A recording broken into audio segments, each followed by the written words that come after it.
사랑하고 축복합니다. 오늘도 우리 이렇게 인사합니다. 성도님 안에서 예수님을 봅니다. 성도님 안에서 예수님을 봅니다. 우리는 하나님의 부르심을 받은 자들입니다. 하나님께서 우리를 부르시고 우리를 하나님의 자녀로 삼으셨습니다. 그러므로 우리는 하나님의 자녀로 이 땅을 살아가고 있는 것입니다. 중국 선교사 허드슨 테일러가 한 청년으로부터 질문을 받았습니다. 저도 이제부터 세례를 받고 본격적인 신자가 되고 싶습니다. 그러기 위해서는 성경을 얼마나 읽어야 되고 또 신앙의 연조는 얼마나 되어야 합니까? 그렇게 물었습니다. 테일러 목사님은 청년에게 되묻습니다. 촛불은 언제부터 빛을 발합니까? 그때 청년이 대답합니다. 그 야양초가 불이 붙었을 때부터 빛을 발하겠지요. 테일러 목사님은 미소를 지으면서 그 청년에게 이렇게 알려줍니다. 신앙도 그와 같은 것입니다. 하나님이 나를 부르시는 그 순간부터 우리의 삶은 빛을 발하는 것입니다. 성경 지식과 신앙 연륜은 그리 큰 문제가 되지 않습니다. 당신은 이미 훌륭한 크리스찬이 된 것입니다. 그렇게 알려주었습니다. 우리가 하나님을 믿는 것은 얼마나 대단한 일인지 모릅니다. 우리가 무엇을 해서가 아닙니다. 우리의 마음 가운데에 하나님을 믿기로 작정한 그때부터 우리는 전혀 다른 사람이 된 것입니다. 그런데 이것을 우리는 잘 이해할 수가 없습니다. 왜냐하면 우리의 모습이 믿기 전이나 그 이후나 전혀 변화가 없기 때문에 그렇습니다. 믿음으로 새롭게 되었다라고 하면 어느 정도 변화의 모습들이 우리에게 나타나야 되는데 그렇지 않습니다. 우리는 똑같은 모습을 하고 있습니다. 특별한 변화도 없었고 특별한 경험도 없었습니다. 그런데 다른 사람이 되었다고 하니까 이해가 되지 않는 것입니다. 이것은 우리의 경험이나 변화로 증거되는 것이 아닙니다. 하나님의 부르심에 대한 확실한 증거는요, 오직 성경을 통해서 우리에게 말하고 있는 것입니다. 디모데후서 1장 9절 말씀입니다.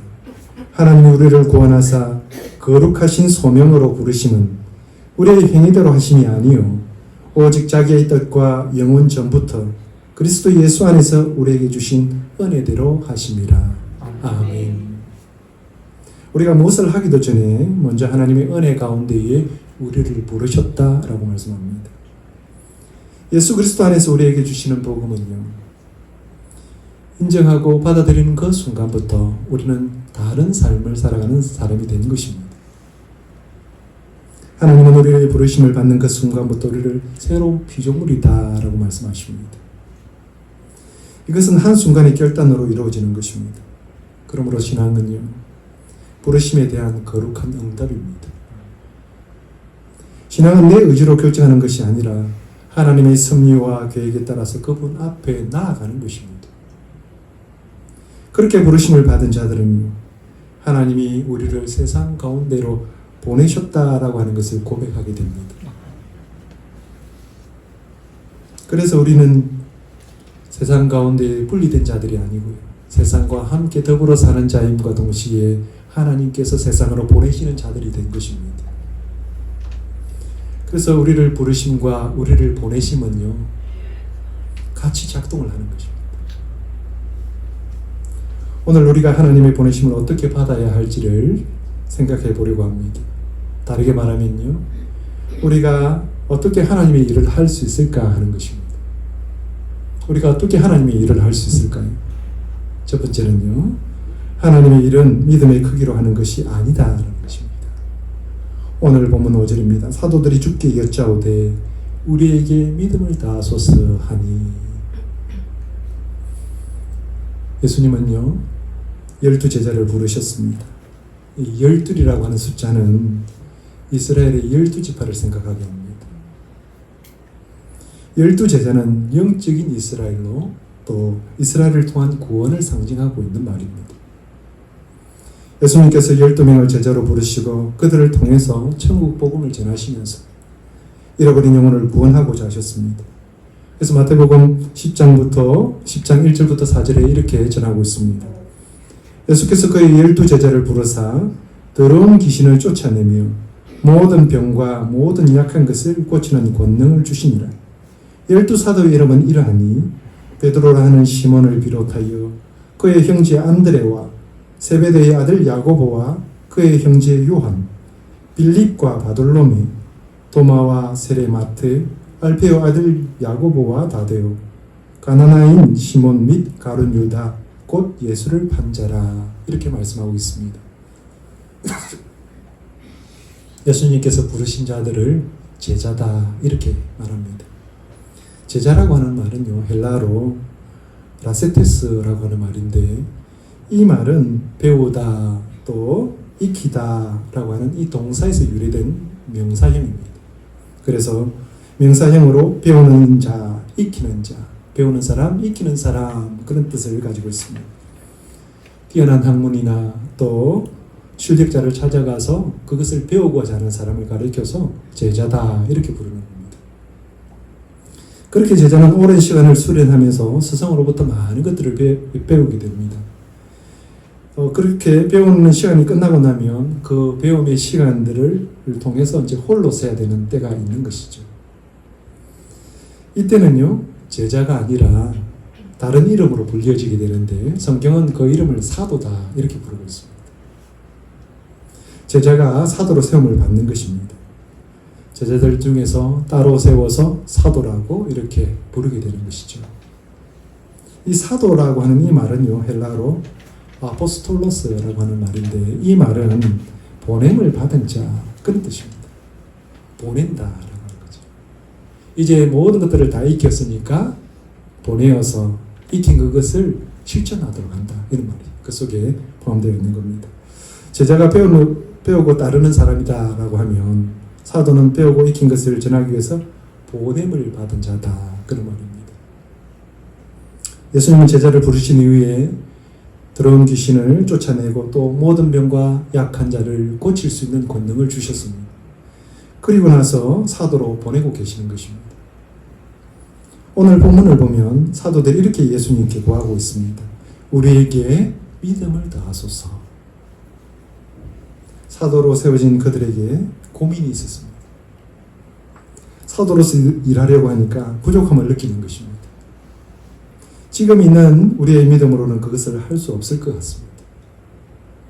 더 큰 믿음이 있어야 할 것 같습니다. 그래서 예수님께 구합니다. 예수님, 우리의 믿음을 더 크게 해주십시오. 교회를 섬기면서 이런 분들을 종종 만나게 됩니다. 다른 교회를 이렇게 다닐 때 집사였다고 합니다. 그래서 1년이 지나고 나면 또 새해에 직분자들을 세우게 되는데요. 집사로서 교회를 섬겨주실 것을 그렇게 요청을 합니다. 그러면 이렇게 말하는 분들이 있어요. 나는 믿음이 부족해서 그것을 못합니다. 나는 그 일을 하기에 너무 부족합니다. 그러면서 섬김의 자리를 거절하는 것입니다. 정말 하나님의 일을 하는 데 있어서 많은 믿음이 필요할까요? 지금 있는 믿음으로는 할 수 없는 일일까요? 사도들은요, 이미 예수님을 따르는 제자들입니다. 예수님의 부르심에 응답했던 사람들입니다. 자신이 가진 모든 것을 버려두고 예수님을 따라갔던 사람들입니다. 그렇게 예수님을 따르는 사람 중에서 따로 세운 사람들이 바로 사도들입니다. 이 12명의 사도, 성경은 참 귀하게 생각을 합니다. 그런데 그들이 지금 믿음이 부족하다 그렇게 말을 하고 있는 것입니다. 정말 믿음이 부족했을까요?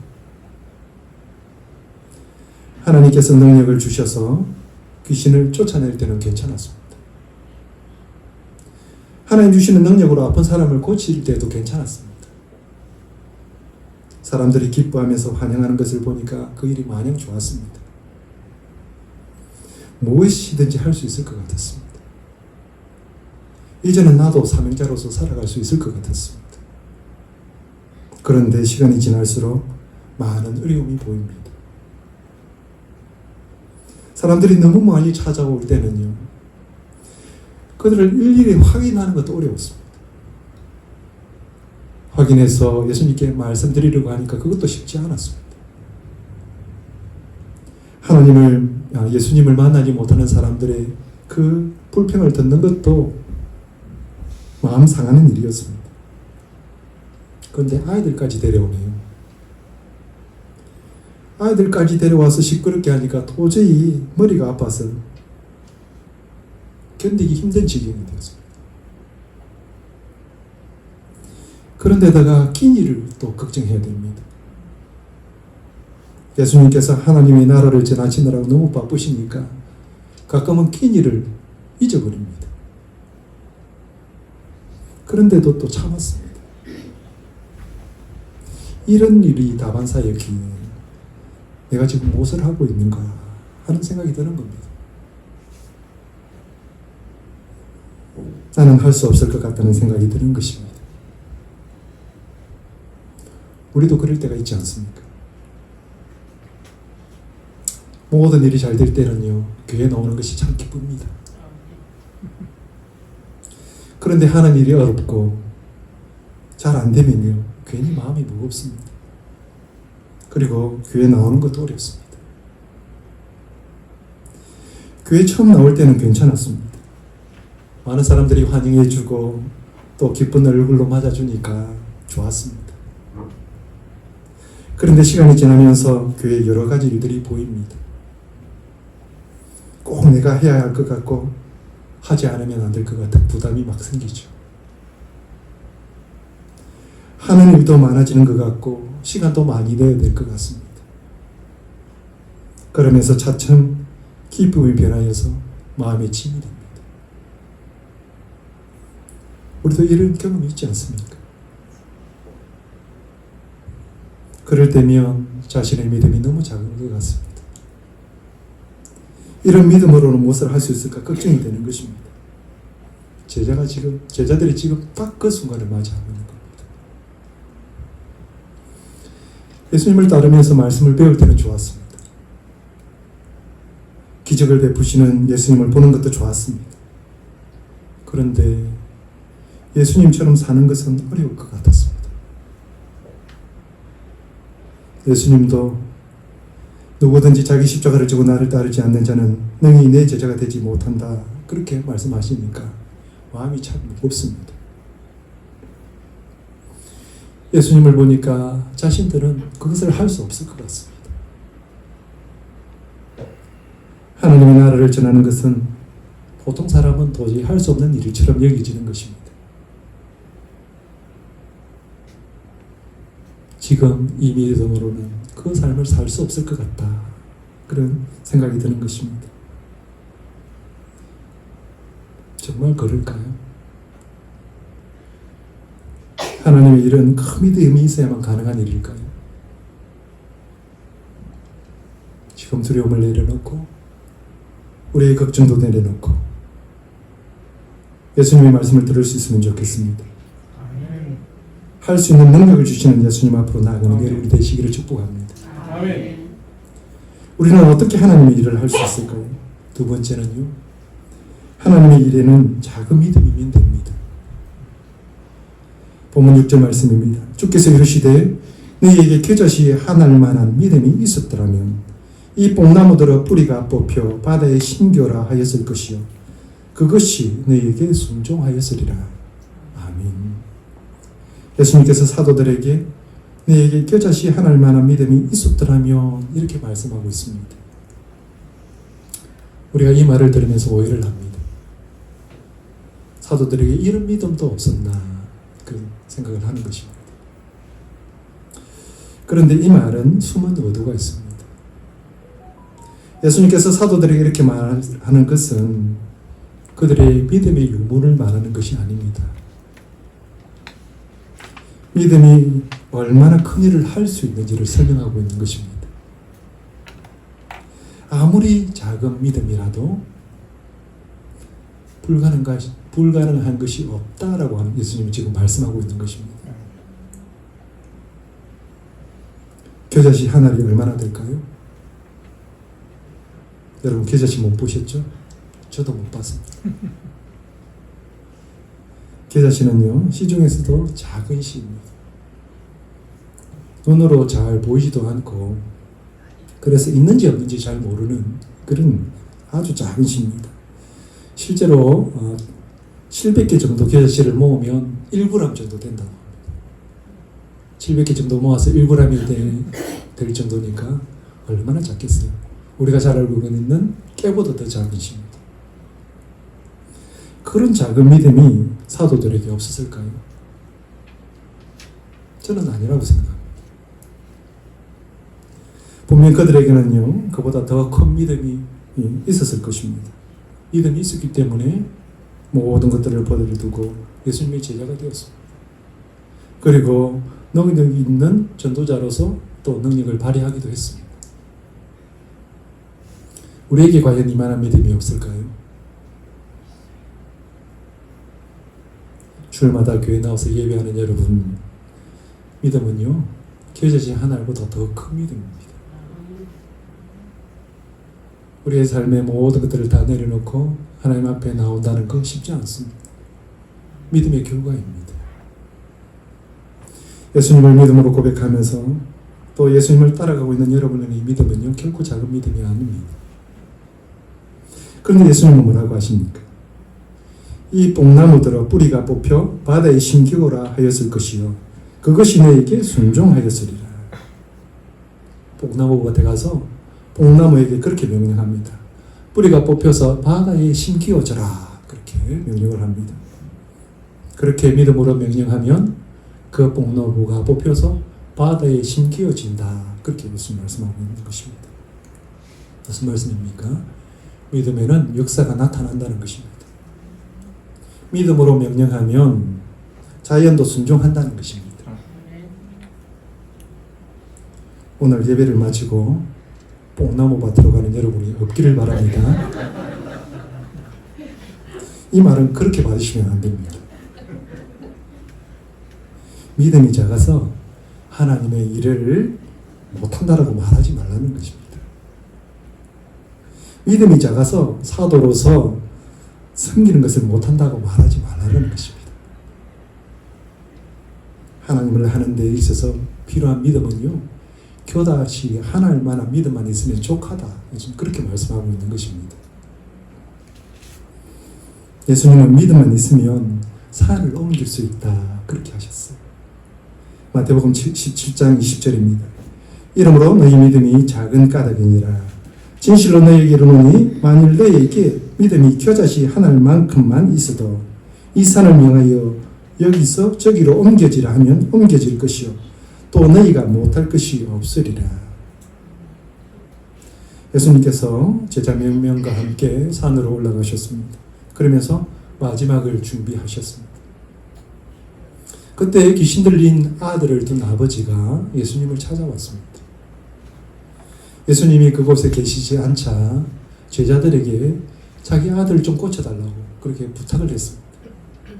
그런데 제자들은요, 도저히 그 아들을 고칠 수가 없었습니다. 예수님께서 돌아오셔서 그 광경을 보셨습니다. 그리고 나서 예수님은 그 아들을 고쳐주셨습니다. 제자들이 예수님에게 묻습니다. 왜 우리는 그것을 못했습니까? 그렇게 물었습니다. 그때 예수님께서 그렇게 대답하시는 겁니다. 너희 믿음이 작은 까닭이다. 만일 너에게 믿음이 겨자씨 하나만큼만 있어도 이 산을 명하여 여기서 저기로 옮겨지라 하면 옮겨질 것이다. 그렇게 예수님 말씀하신 것입니다. 믿음은 크기나 양의 문제가 아닙니다. 하나님을 신뢰하느냐의 문제입니다. 하나님의 일은 하나님을 신뢰하고 나아가는 것입니다. 하나님의 일은 우리가 하는 것이 아닙니다. 하나님께서 그 일을 하실 것이고 하나님께서 그 일을 이루실 것입니다. 우리가 할 수 있는 것은요, 그 보내심 앞에 순종하는 것뿐입니다. 겨자씨는 매우 작은 씨입니다. 그러나 그 겨자씨가 자라면 큰 나무가 되어서 많은 새들이 그 나무에 와서 깃들인다 그랬습니다. 믿음의 순종이 처음에는 아주 작은 것처럼 보여지지만 하나님은 그 일을 통해서 큰 역사를 이루어 가시는 것입니다. 이러한 믿음의 역사를 경험해가는 우리 성도들이 다 되시기를 축복합니다. 우리는 그러면 어떻게 하나님의 일을 해야 할까요? 세 번째 기억해야 되는 것은 하나님의 일은 순종하는 종에게는 당연한 일이다 라고 하는 것입니다. 본문 10절 말씀입니다.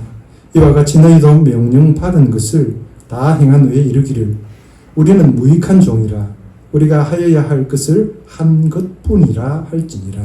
아멘. 예수님께서 믿음의 이야기를 하시다가 갑자기 종의 이야기를 하십니다. 본문 7절을 같이 한번 읽어보겠습니다. 시작. 너희 중에 누구든지 밭을 갈거나 양을 치거나 하는 종이 있어 밭에서 돌아오면 그들을 곧 와 앉아서 먹으라 말할 자가 있느냐. 이게 과연 무슨 의미가 있을까? 무슨 연관이 있을까? 아주 그런 거죠. 믿음과 종이 무슨 연관이 있어서 갑자기 예수님은 종에 대한 이야기를 하실까 하는 것입니다. 우리는 종이다 하면 흑인 노예를 생각합니다. 그런데 성경에 나오는 종은 그런 종이 아닙니다. 자신의 생존을 위해서 스스로 종이 된 사람입니다. 자발적으로 종이 되어서 주인을 섬기는 사람, 그 사람을 종이다 그렇게 이야기하는 것입니다. 요즘 말로 하면 장기 고용인 정도 이렇게 될 것입니다. 그 종은요 집안일을 도맡아 했습니다. 밭도 갈고 양도 치고 식사도 준비하고 하면서 그 집에서 필요한 모든 것들을 다 종이 하는 것입니다. 그리고 그 종이 밭에서 힘들게 일하고 집으로 돌아왔다고 해서 그 주인이 그 종에게 밥을 이렇게 차려주고 와서 앉아서 먹으라 그럴 주인이 있느냐는 것입니다. 여러분 어떻습니까? 있겠습니까? 없겠습니까? 당연한 거 왜 물으십니까? 그렇게 지금 생각하시죠? 당연히 그런 주인은 없습니다. 예수님도 그런 대답을 지금 원하고 계신 겁니다. 그러면서 종이 어떻게 하는지를 말씀합니다. 8절입니다. 도리어 그들은 내 먹을 것을 준비하고 띠를 띠고 내가 먹고 마시는 동안에 수종 들고 너는 그 위에 먹고 마시라 하지 않겠느냐. 주인은 이렇게 말할 것입니다. 종은 주인의 식사를 준비하고 주인을 위해서 옆에서 기다리고 있다가 주인이 다 먹고 이제 나면 그때 내가 먹어라 그렇게 이야기를 한다는 거죠. 주인은 시종까지 받고 나중에 종이 먹도록 그렇게 하는 것입니다. 그러면서 더 나아가서 예수님은 이렇게 묻습니다. 명한 대로 하였다고 종에게 감사하겠느냐. 종이 주인의 명령대로 했다고 감사하겠느냐는 것입니다. 종이 하는 그 모든 일은 종으로서 해야 될 마땅한 일입니다. 종은 주인의 은혜를 입고 살아가는 자이기에 주어진 일을 하는 것은 당연한 것이고 또 그것에 대해서 감사하는 주인은 없습니다. 그러면서 예수님은 말씀을 이렇게 마칩니다. 10절입니다. 이와 같이 너희도 명령 받은 것을 다 행한 후에 이르기를 우리는 무익한 종이라 우리가 하여야 할 일을 한 것뿐이라 할지니라. 종은 주인의 일을 하는 것이 지극히 당연합니다. 그렇게 주인의 일을 하면서 자신의 모든 것을 보장받는 것입니다. 여기서 종의 요구는 필요하지 않습니다. 하나님은 우리를 부르시고 새롭게 하셨습니다. 그리고 새로운 삶을 주셨습니다. 그 새로운 삶의 모습 속에서 하나님의 일도 함께하는 것입니다. 그런데 어떻습니까? 나는 믿음이 없어서 그 일을 못하겠다고 합니다. 나는 그 일을 할 수 있는 능력이 없다. 그렇게 말합니다. 나에게 그 일을 맡기시려면 더 큰 믿음을 주시든지 더 많은 것을 나에게 주셔서 그 일을 할 수 있도록 해달라고 그렇게 말합니다. 주인의 눈에 그 종이 과연 어떻게 보일까요? 내가 괜한 짓을 했다. 그렇게 주인은 생각하지 않겠습니까? 종이 가져야 할 마음은 분명합니다. 나는 무익한 종입니다. 여기 무익하다라고 하는 것은 쓸데없다, 가치가 없다 이런 말입니다. 그래도 나는 조금 낫지 않습니까? 그런 생각이 드십니까? 우리는 본래 죽을 수밖에 없는 죄인들이었습니다. 그런데 하나님의 은혜로 새로운 생명을 얻게 된 것입니다. 하나님은 우리의 생명을 위해서 엄청난 값을 지불하셨습니다. 우리에게 과연 그 은혜를 받을 수 있는 그런 가치가 우리에게 있을까요? 아닙니다. 우리는 무익한 자들일 뿐입니다. 그럼에도 불구하고 하나님의 사랑이 우리를 살리신 것입니다. 무익한 우리를 하나님은 구하시고 우리에게 하나님을 일을 할 수 있게 하셨습니다. 그런데 뭐가 더 낫다는 말입니까?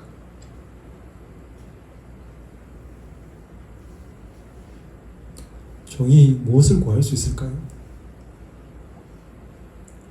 종한테는요, 요구할 수 있는 권한이 없습니다. 자신이 가진 것은 아무것도 없습니다. 심지어 죽을 자유도 없습니다. 종은 주인에게 복종하는 것만 있습니다. 그런데요, 더 놀라운 것이 있습니다. 순종하는 그 종에게 새로운 기회가 주어진다라고 하는 것입니다. 종은 주인에게 순종하면서 지혜로워집니다. 종은 주인에게 순종하면서 능력도 생기게 됩니다. 종은 주인에게 순종하면서 믿음도 자라게 되는 것입니다. 이것이 은혜 받은 종의 기쁨입니다. 믿음으로 하나님의 일을 하는 것이 아닙니다. 하나님의 일은 순종으로 하는 것입니다. 그렇게 순종하는 자에게 하나님은 믿음을 다하십니다. 멕시코에 사는 사람들은요, 믿는다라고 하는 이 말과 순종한다라고 하는 이 말을 한 단어로 쓴다고 합니다.